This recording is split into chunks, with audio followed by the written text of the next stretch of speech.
Hello and welcome to the mission profile of the little bit of a special mission to my Salyut 4 station. We're bringing up a pressurized mating adapter for the Salyut 4 so I can dock my MTS Shuttle Mark II. The launch of the shuttle went relatively well. I tend to launch a shuttle not upside down but straight up, because otherwise the mod that I'm using for the shuttle is a little bit unstable and goes wiggling all over the place. So I just launch it this way. One thing I notice about the shuttle mod is that it requires a lot of hands-on flying. You can see me tapping the controls over and over and over again, not at this moment, but at most of the time I'm touching the controls just to keep it going the right direction, especially after the boosters separate. It becomes relatively unstable. Once again, this is a mod. It's a beautiful mod actually, with a beautiful interior view as well. So I'm going pretty much straight up in this mod as well, because the shuttle engines are relatively weak, and if you don't go straight up like this, you'll eventually not be able to break atmosphere, and you'll basically stay in the atmosphere. My first two launches I ever did with this mod, it caused me to fly back to the space center, as I could not get outside of the atmosphere. Here goes the boosters, by the way, in a little bit of a weird fashion, but the shuttle is fine, and I've always launched like this, and I've never had an incident with the boosters separating that way. So the slow climb towards the about, what was it, like 95 kilometers is a little bit painful in the shuttle, although I mean, I do like the mod, and that's why I'm using it. So even going straight up, the time to apoapsis, which you can see in the left top corner of the screen, goes down. Even going almost straight up, it still goes down, which shows you the weakness of these engines. In real life, they were extremely powerful, but in the mod, for some reason, it's very weak. But I mean, I've kind of grown used to it, and I use the shuttle for a lot of things. I even used the shuttle to build my International Space Station replica. So I've done a lot of launches with this thing, and only a few resulted in not really accidents, but like incidents, where after landing I like flipped over and stuff like that, and colliding with the station. Basically all pilot error. But yeah, as you can see, we're still not, the apoapsis is still not above the atmosphere, and we're now a good 3 minutes into the launch. The MTS shuttle is much nicer to launch than this bastard, but yeah, it's a gorgeous mod. Just if you look at the shuttle itself, it really looks like the real deal. Well, apart from the KSP graphics, but I mean the model itself is quite accurate, and I really like that. Apparently the model comes from Orbiter 2016, has been imported into KSP, which was a good choice because it looks like a faithful representation of the real shuttle. As you can see, we're going to break the atmosphere about now, but I'm still continuing to boost up, but I'm trying to get more of a horizontal position, so I can also like bring the periapsis up just a bit whilst getting to the higher altitudes.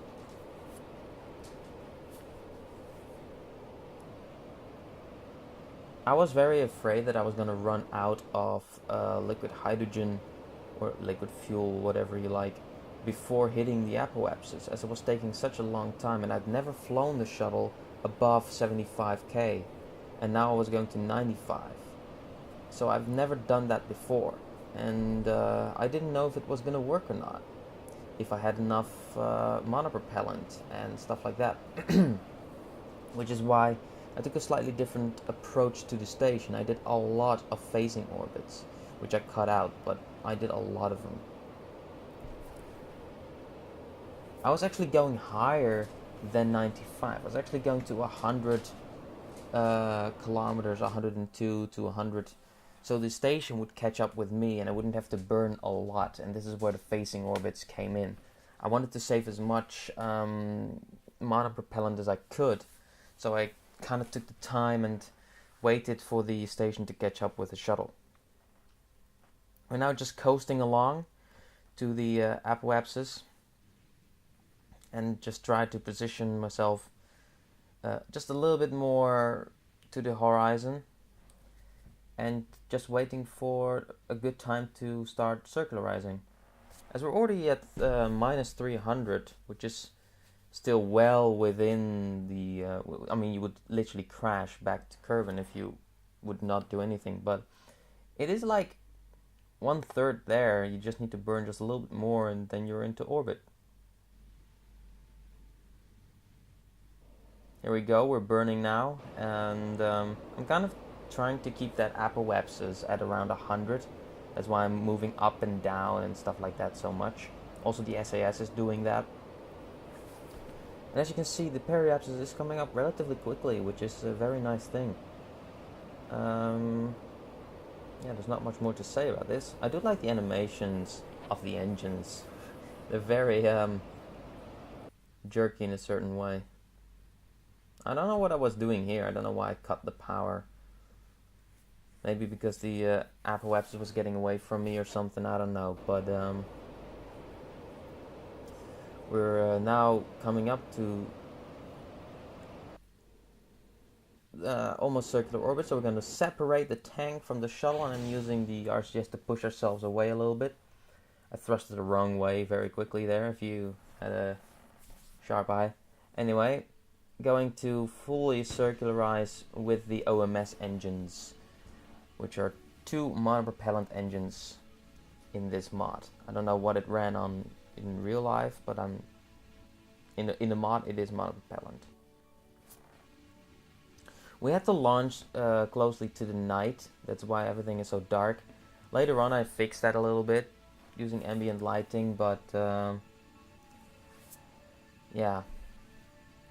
I'm trying to get to the to that blue marker, which is the radial out marker, which will help me to circularize a little better.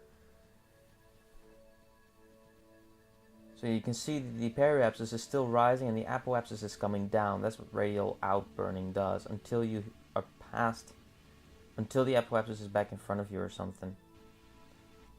Anyway, I decided that this was a good orbit and was opening the cargo bay to see if the payload was there. See, it's an almost completely empty cargo bay. It's just a pressurized mating adapter and the little worker bee that I made. Here's one of the internal views. You have 2 choices between like the LCD displays and these old classic CRTs. And as I'm flying in Colombia, and in this save this is only the 5th flight of Colombia, I went with the CRT displays.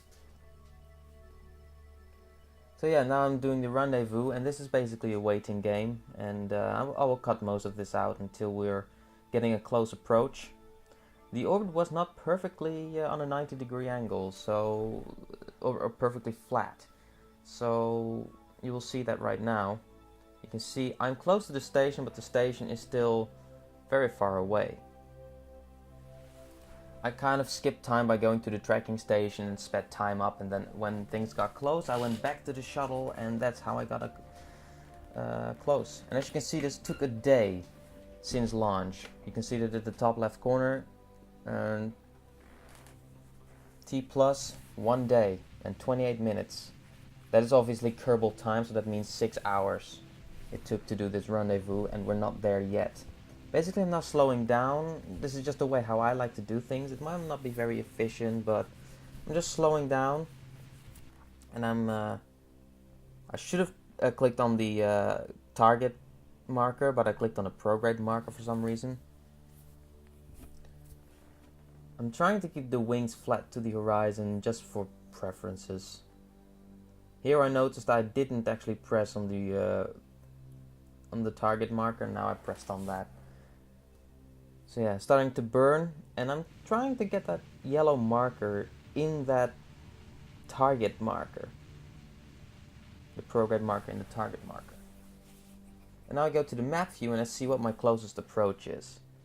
I right click on that so the information stays up as I move my mouse away. You can see the separation is going down. So we're basically just burning towards the station. This is a very painstaking process, as it takes so long with the shuttle because it has such weak engines. The OMS engines aren't very powerful, as I said before, they're monopropellant engines.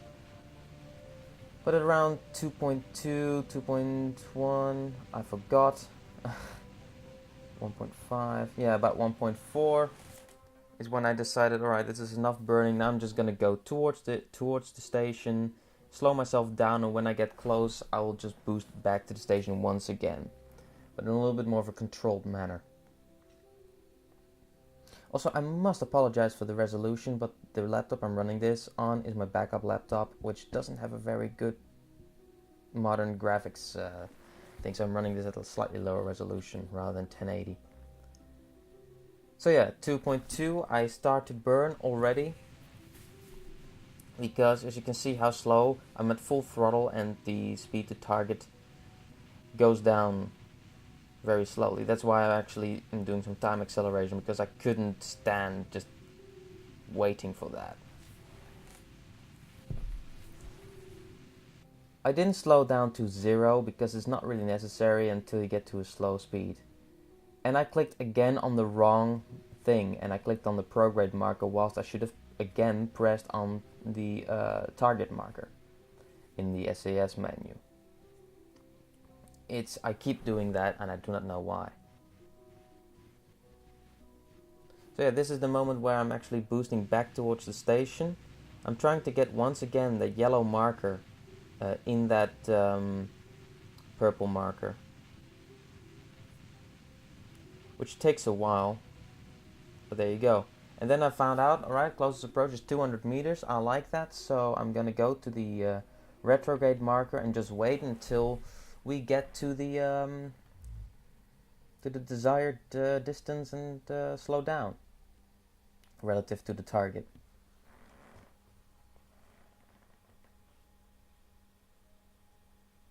Coming up to the marker now. Jebediah, Bill and Bob and a few other people are having a great time apparently. So here we're gonna slow down. I don't think I'm gonna get any closer to the station. I'm trying to kind of use my luck here to get a little close to the station, because the worker bee is gonna do the rest. I don't have to get the shuttle close to the Salyut station. At this moment I decided to use my RCS thrusters to kill my relative velocity to the target. As you can see, I'm moving that yellow marker to my indicator, and I'm just using the RCS thrusters to slow myself down relative to the target, so I don't move around too much. And at this moment the mission is really starting. I'm getting the worker bee and the couple from the shuttle. Switching to the worker bee, I have the SAS on. I arm the grapper. I turn the RCS on and thrust myself towards the PMA, pressurized mating adapter.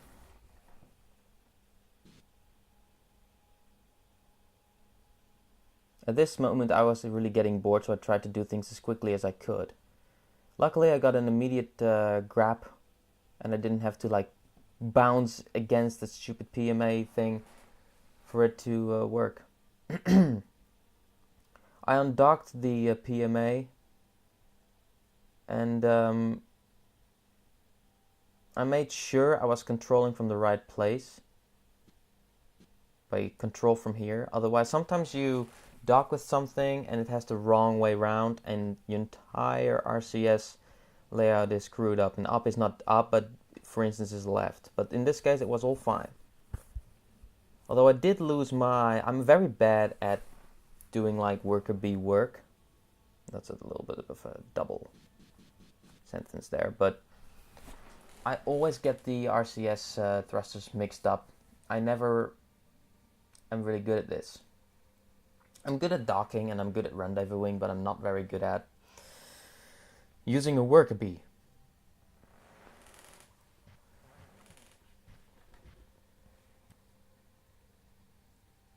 This is the moment where I was really getting sick of the dark, uh, the dark lighting. And I thought distance object enhancement was the thing, but I forgot it was Planet Shine that did the ambient lighting. So I turned on, I put the vacuum ambient light level up so you can see in the dark. And as you can see, things become immediately visible once again, which is a very neat feature of that mod. I had a lot of trouble docking the PMA for some reason. Usually I do it quite quickly, but for some reason I kept on getting past it. You will see that later on. I just kept on missing the docking port for some reason. Maybe it's because I knew I was recording that I tried to show off or something, I don't know, but I just couldn't get it done.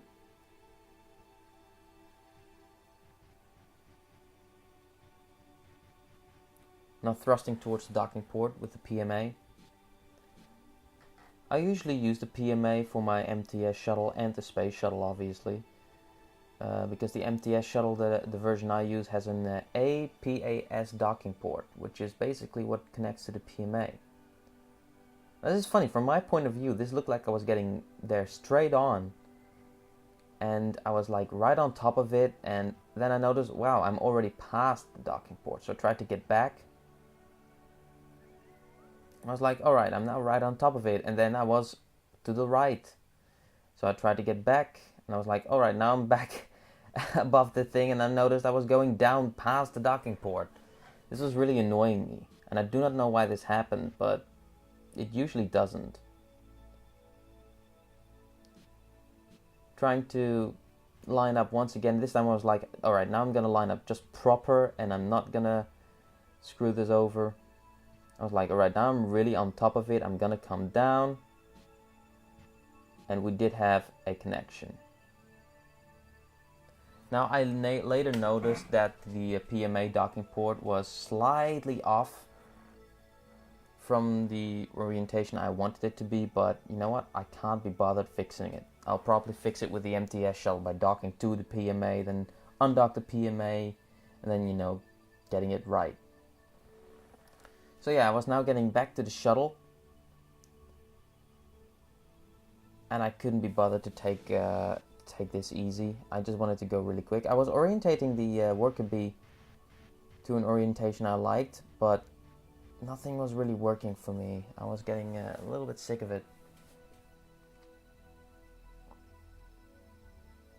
But yeah, we're getting close to the shuttle again, and I needed obviously to dock with the back of the worker bee back to the back, bloody hell, back to the back of the space shuttle. And I had to control then from the docking port. I was also working with a little bit of different camera angles as well. I didn't like it being upside down, so I changed the camera to free, which helped just a little bit. As you can see, I was really screwing around with docking in this mission. I never really screw around that much. And I was like, oh fuck it, I'm just gonna go for it, even when I'm at an angle. And you can see the thing is going to spaz out all, and I had to twist around to get a proper docking, and there we go. Dock back to the shuttle. The next clip is the re-entry procedure. I was getting ready to re-enter. I waited for the Kerbal Space Center to come into the daylight, and this was right before I was actually going to thrust back to the Kerbal Space Center. I closed the cargo bay doors for getting ready for the orbit. Pointing retrograde, obviously. Columbia has been really a very good ship for me. I just built Challenger as well. Every single time I want a new shuttle, I actually build another shuttle. Even though I could just change the textures around, I just built a completely new shuttle, so it has the feel of them being different. There goes my phone. And yeah, here's the deorbit burn. It took a while, so I went a little bit of a time warp there.